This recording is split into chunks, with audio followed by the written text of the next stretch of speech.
حسین احمد مدنی رحمۃ اللہ علیہ نے آگے اور اپنی جواں مردی اور ہمت کی داد دیتے ہوئے فرمایا تھا،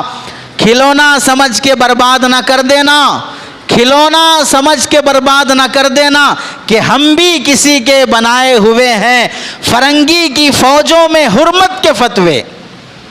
یعنی انگریزوں کی فوج سے جنگ لڑنے کا فتویٰ ہم نے دیا ہے، فرنگی کی فوجوں میں حرمت کے فتوے سرے دار چڑھ کر بھی ہم نے دیا ہے، یعنی پھانسی کے پھندے پہ چڑھ کر بھی ہم یہی کہتے رہے ابھی بھی تم سے لڑنا ہمارے لیے واجب ہے، فرنگی کی فوجوں میں حرمت کے فتوے سرے دار چڑھ کر بھی ہم گائے ہوئے ہیں، وہ شجر آزادی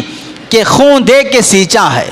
آزادی کا درخت جسے ہم نے خون بہا کر سینچا ہے، پھل اس کے پکنے کو آئے ہوئے ہیں، اب یہ آزادی ملک آزاد ہونے کے قریب ہے اور ہم سے کہتے ہو کہ ہمیں موت سے ڈراتے ہو، یہ ان علماء کی بہت